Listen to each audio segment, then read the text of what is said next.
Em 1 ano e 2 meses, a polícia e o Ministério Público desvendaram muitas histórias. Intrigas, brigas, disputa por dinheiro e poder. Uma trama de mentiras.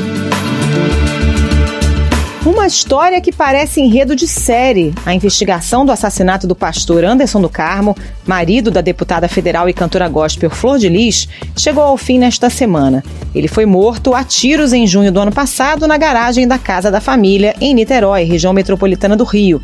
Flor de Lis foi denunciada como mandante do crime, que teve participação também de parte dos filhos do casal. Além de Flor de Lis, mais 10 pessoas foram denunciadas à justiça. 9 delas tiveram a prisão decretada e já estão presas. 7 pertencem à família. São 6 filhos e uma neta. Anderson chegou à família como filho adotivo de Flor de Lis. Namorou a filha biológica dela, mas depois se casou com a parlamentar, 16 anos mais velha. No total, o casal teve 55 filhos, entre biológicos, adotivos e afetivos. A morte do pastor foi planejada por cerca de 8 meses, período em que ele foi envenenado várias vezes, mas sobreviveu. A família deixou rastros na internet, que ajudaram a polícia a desvendar o crime. Trocas de mensagens e pesquisas na internet mostram que filhas da deputada federal e do pastor Anderson do Carmo procuraram maneiras de matar o pai. Nas buscas da pesquisa ali, por exemplo, tinha tipo de veneno e até matador de aluguel para assassinar o pastor Amando de Flor de Lis. Como era o clima na família da deputada na época do crime? O que dizem testemunhas que viveram na casa? Como era a relação de Anderson e Flor de Lis? Ele nunca desconfiou das intenções da mulher? E as autoridades nunca se preocuparam em fiscalizar o que acontecia com as crianças dentro da casa da deputada? Esses são os temas do Ao Ponto desta quinta-feira. Eu sou o Roberto Maltic, estou com a Carolina Moran, os dois em home office. E nesse episódio a gente conversa com a repórter Carolina Henninger, que acompanhou o caso desde o início e teve acesso a testemunhas e detalhes da investigação. Fique com a gente.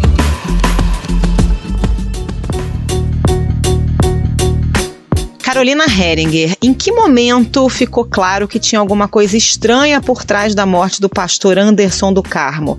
A polícia desconfiou? Como é que isso chegou na imprensa? Como é que começa essa história? Olha, a versão inicial do crime de latrocínio, de que o pastor tinha sido vítima de um roubo, num primeiro momento já não convenceu. Os investigadores não ficaram convencidos daquela história. Eles não acharam que havia sido aquilo. Já desconfiaram num primeiro momento. Mas, de qualquer forma, obviamente não descartaram, ainda era muito prematuro, mas acharam que a versão não era muito factível. Os agentes aqui da Divisão de Homicídios de Niterói e São Gonçalo, na região metropolitana, falam em execução. Eles contam que foram pelo menos 15 tiros, que os bandidos usavam capuz, doparam o cachorro da família e fugiram sem levar nada. 2 filhos da Flor de Lis, o Lucas e o Flávio, que foram os primeiros a serem presos, eles já tinham mandados de prisão por outros motivos. Então a polícia se aproveitou disso, entre aspas, usou isso a seu favor, prendeu os 2 e começou a trabalhar os 2 na delegacia, conversar, tentar colher deles informações, mas realmente já havia uma desconfiança de que aquela versão não era condizente com a realidade. E no fim das contas, os 2 foram justamente os que estavam envolvidos diretamente com a execução. O Lucas, responsável por ajudar na compra da arma, e o Flávio por ter atirado no pastor. A polícia acredita que a própria Flor de Lis deu o sinal para que o plano de matar Anderson do Carmo entrasse em ação. Às 3h03 da madrugada daquele domingo, ela mandou uma mensagem para a filha adotiva Marzi, que foi presa na segunda-feira. Agora, Carol, a gente observa uma série de filhos adotivos, filhos biológicos envolvidos nessa trama. Qual era o clima na casa que levou a Flor de Lis a ter esse apoio, dentro da família para cometimento do crime? A Flor de Lis, ela tinha um núcleo dentro da casa que era mais próximo a ela. Eram filhos e netos que eram considerados preferidos, vistos como preferidos. Eles tinham regalias na casa, tinham acesso a uma despensa exclusiva, ganhavam mais presentes, dinheiro. Então era um núcleo que incluía os 3 filhos biológicos dela, que era mais próximo a ela e tinha essas regalias. Os outros filhos, principalmente os que não estavam nesse grupo, não gostavam dessa situação. Era alvo de muita reclamação, de muitas intrigas dentro da casa. O pastor, ele sempre teve uma postura de não gostar dessa diferenciação que a Flor de Lis fazia. E ele sempre buscava que o tratamento fosse igual, que todos trabalhassem, que todos tivessem os mesmos direitos ali dentro. Então já havia essa ruptura, uma ruptura que se tornou ainda maior depois da morte do pastor, porque alguns continuaram ao lado dela, até por estarem envolvidos no caso, outros que não estavam e não concordaram saíram, perderam contato, mas antes mesmo do crime já havia essa ruptura dentro da casa, intrigas dentro da casa. Carol, e como é que era a relação da Flor de Lis com o Anderson? Por que ele virou um problema para ela? Porque não aparentava ser um casal em crise propriamente, né? Eles, pelo menos nas aparências, num primeiro momento, pessoas com as quais eu conversei diziam que o Anderson era muito apaixonado e que ela parecia ter um bom relacionamento com ele. Isso era o que parecia. Mas o Anderson, ele tinha um temperamento muito forte, ele era uma pessoa centralizadora, então ele tinha, ele cuidava, por exemplo, das finanças, do dinheiro da família, então tudo passava pelas mãos dele. Isso começou a desagradar. Por outro lado, ele também interferia muito na vida política, artística dela, ele gostava de tomar as decisões. E depois que ela foi eleita, talvez ela tenha começado a se sentir mais empoderada, afinal de contas, ela foi eleita deputada, e ela começou a bater mais de frente com ele e discordar, mas as diretrizes na vida dela eram sempre dadas por ele.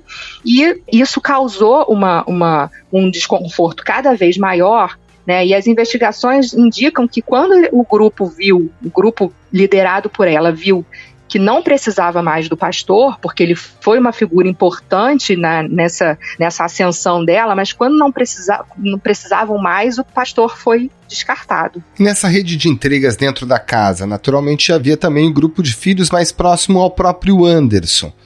E aí há os relatos de tentativas de envenenamento por um longo período e tudo mais.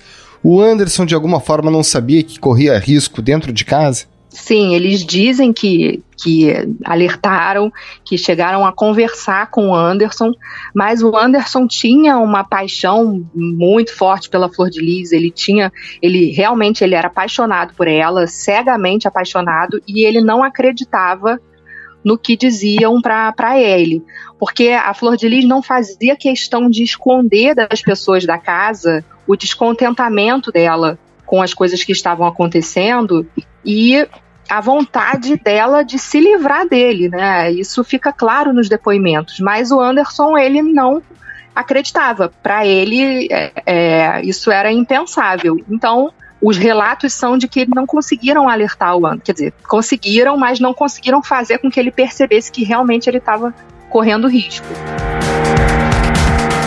Agora uma pergunta aqui na plateia. Quem é filho da Flor de Lis, levanta a mão. A Flor de Lis levanta a mão agora. Quantos filhos, Flor? São 55 filhos. Caramba! 55. Ô, Carol, muita gente passou por essa casa, né? Dezenas de filhos adotivos ou afetivos, os netos, os agregados.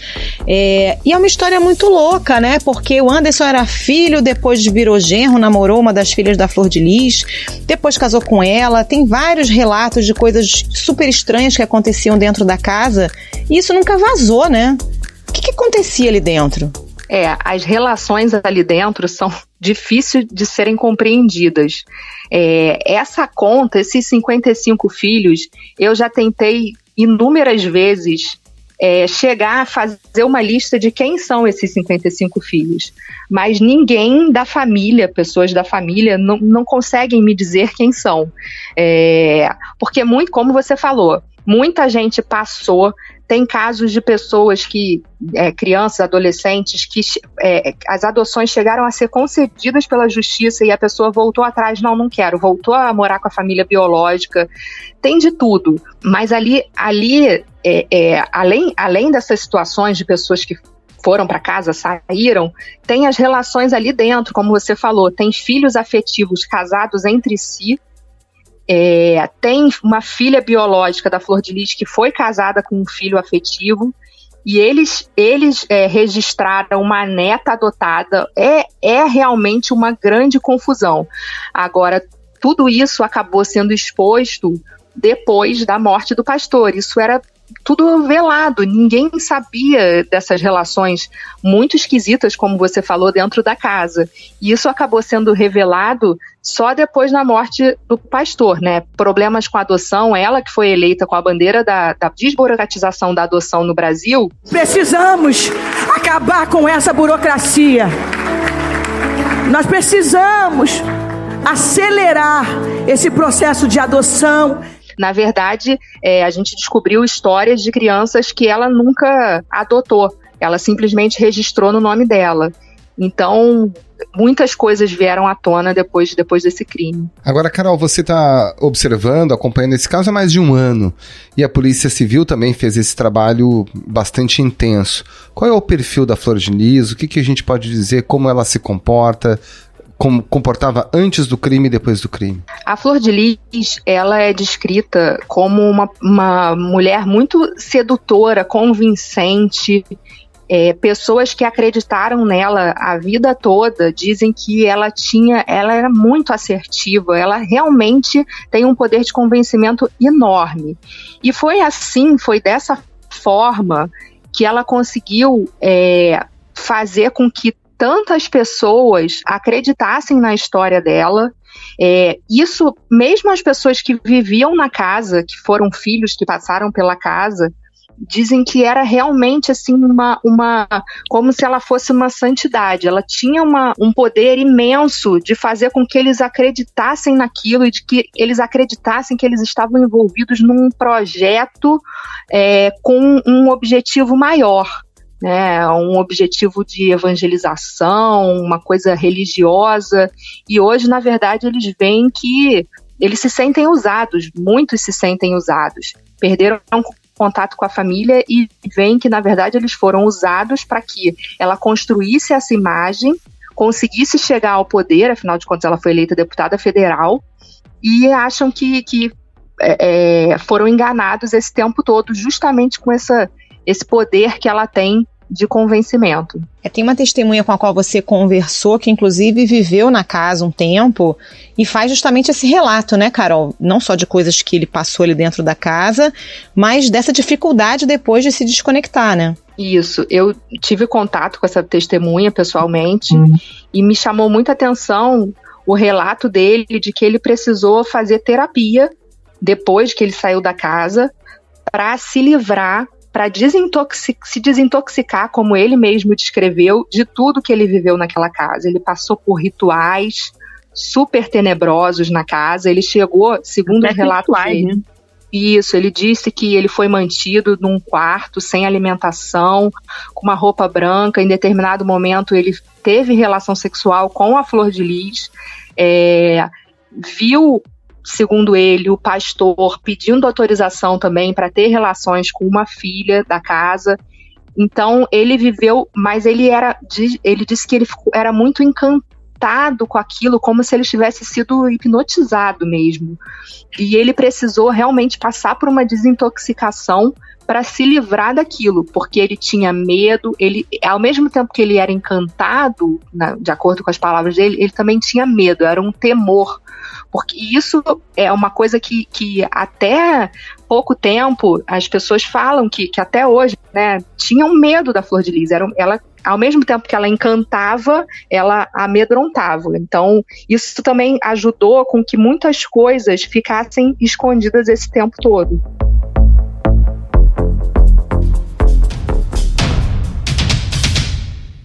Agora, Carol, em paralelo, a gente tem a questão da igreja, né? E também a questão do dinheiro. O que ela construiu nesse período, ela com o Anderson ou sem o Anderson? Como é que ela sustentava essa família? O quanto que esse império, ou houve um império que foi criado no entorno dela? Houve um império. Eles tinham renda. A igreja tinha... eles chegaram a ter 8 filiais do Ministério Flor de Lis. Hoje são só 2. A carreira dela como cantora evangélica da MK Music, ela fazia shows pelo país todo, inclusive no exterior. Isso rendia dinheiro para ela. Quem impedirá o agir de Deus? Eu vou dar a volta por cima. Ele cumpre o que prometeu. Fora o cargo como deputada federal, né? Ela tinha lucros, né? Ela tinha uma receita alta, mas a família é descrita como eles não são pessoas organizadas, esse é um ponto, eles são muito desorganizados, então eles nunca conseguiram fazer com que esse dinheiro fosse bem aplicado, eles não têm propriedade, por exemplo, a casa de Pendotiba, onde ocorreu o crime, é uma casa financiada, que ainda está sendo paga. Então, eles têm muitas dívidas, aluguéis atrasados, porque eles sempre tiveram muita dificuldade de organização com esse dinheiro. E, por outro lado, havia um projeto do pastor Anderson, e esse era um ponto também de discordância entre eles. O pastor estava construindo uma sede nova da igreja em São Gonçalo, num local chamado Laranjal. Era uma sede gigantesca, eu cheguei aí a esse local. E esse projeto estava consumindo muito dinheiro. Milhões investidos ali. Então, e a Flor de Lis já passou a discordar também das quantias que estavam sendo investidas ali. Então, eles tiveram um império, como você falou, mas eles não souberam usufruir, construir, investir, até porque a casa também consumia muito. Eram 33 pessoas na casa, tirando os 2, e muitos não trabalhavam, e tinha que sustentar todo mundo. Então, o dinheiro foi mal empregado, os gastos eram muito altos, e hoje eu sei que ela continua com dívidas e com dificuldades financeiras. Carol, tem uma pergunta que muita gente tem feito, já vi em redes sociais, acho que todo mundo pensa nisso. Ninguém nunca desconfiou do tratamento dessas crianças, o Conselho Tutelar nunca tentou fiscalizar, porque 55 filhos, nem todos adotados legalmente, ninguém sabia direito o que se passava naquela casa. Em algum momento houve alguma tentativa de se apurar o que acontecia ali? Esse permanece ainda, né, necessita ser melhor esclarecido, mas pelo que eu consegui apurar, há uma dificuldade pelo fato de serem processos em segredo de justiça até hoje, por envolver menor. Mas eu consegui chegar a promotores da época, conselheiros tutelares, que me narraram tentativas de tirar, em alguns momentos até conseguiam, né, tirar algumas crianças dela, porque ela, no início, ela vivia em situação muito precária, ela juntava diversas crianças na casa, a fiscalização chegava, ela não tinha documentação das crianças, ela era notificada. Houve uma tentativa no início de fazer com que ela regularizasse, mas essas tentativas foram infrutíferas, não conseguiram fazer com que ela de fato regularizasse totalmente a situação, porque a gente vê até hoje coisas do passado que não foram regularizadas. Então as tentativas ocorreram, mas ainda é um pouco nebuloso esse processo. O que aconteceu, né, ali fim dos anos 90, início 2000, 2001, para que ela continuasse recolhendo crianças, mantendo crianças em situação irregular. Talvez tenha ocorrido uma omissão, que é difícil a gente obter dados justamente por causa desse sigilo em relação às crianças.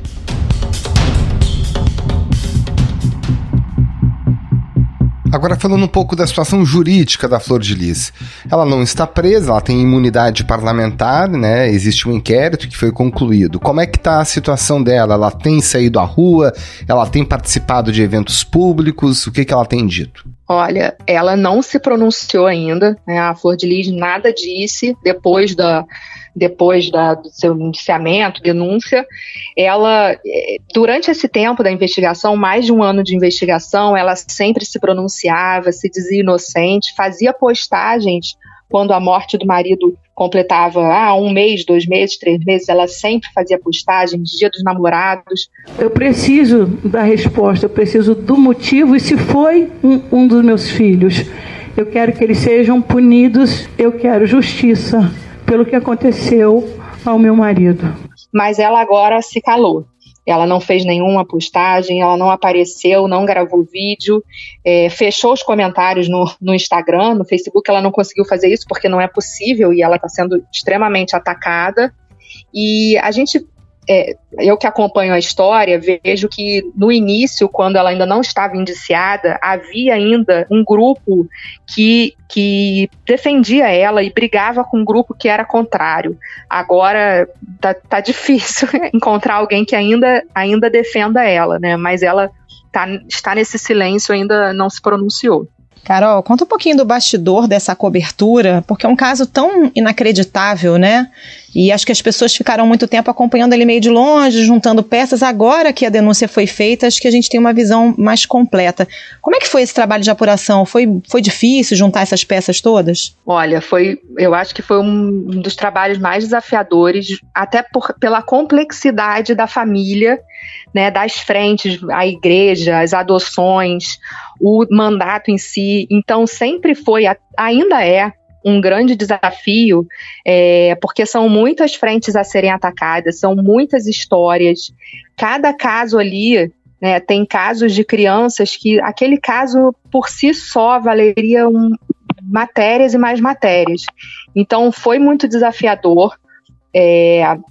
Houve no início até foi o próprio governador que anunciou que a desconfiança do envolvimento dos filhos no caso, e com isso a polícia até se abriu um pouco mais para passar informações e tudo, mas depois se fechou até por conta da desconfiança. Teve isso também, a desconfiança do envolvimento de uma parlamentar é algo muito delicado.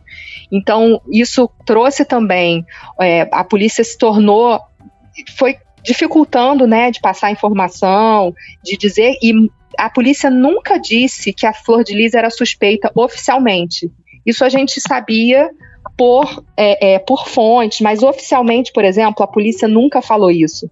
A Bárbara Lomba, que foi a primeira delegada que atuou, uma vez foi perguntada e ela falou: todas as pessoas na casa estão sendo investigadas, porque você tinha uma deputada sendo investigada. Então foi um caso muito desafiador, porque é uma figura pública importante, né, com certeza, e com todas essas frentes a serem atacadas. E continua sendo um desafio, porque ainda continuam muitos. Você me perguntou sobre a fiscalização, né? Isso é algo ainda a ser esclarecido. Então, acho que continua sendo desafiador por toda essa complexidade.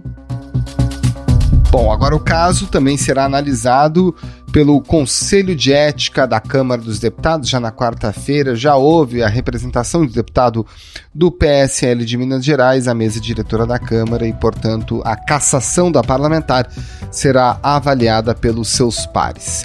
Carolina Heringer, muito obrigado pela sua participação aqui no Ao Ponto. Um abraço e bom trabalho. Obrigada, Carol. Até a próxima. Bom trabalho. Obrigada. Bom trabalho.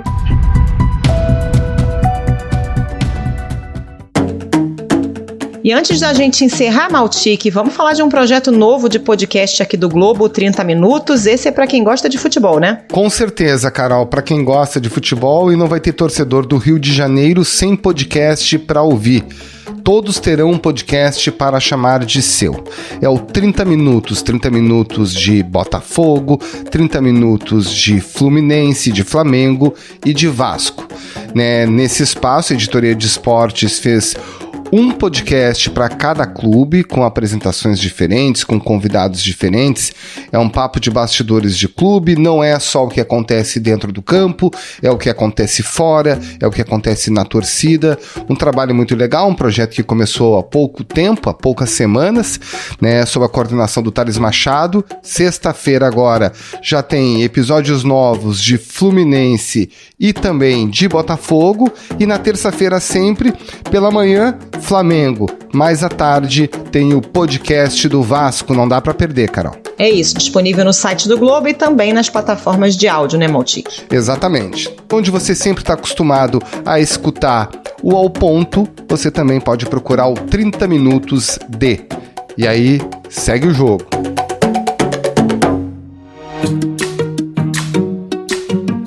E esse foi o Ponto de hoje, o podcast diário da redação do Globo. Nessa conversa a gente conta com a participação de toda a equipe do jornal, as mesmas pessoas que levam até você informação e análise de qualidade todos os dias.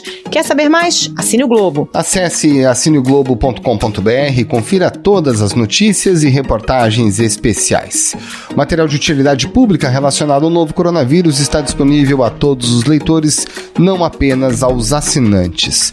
A edição é do João Guilherme Lacerda. Tchau. Até mais.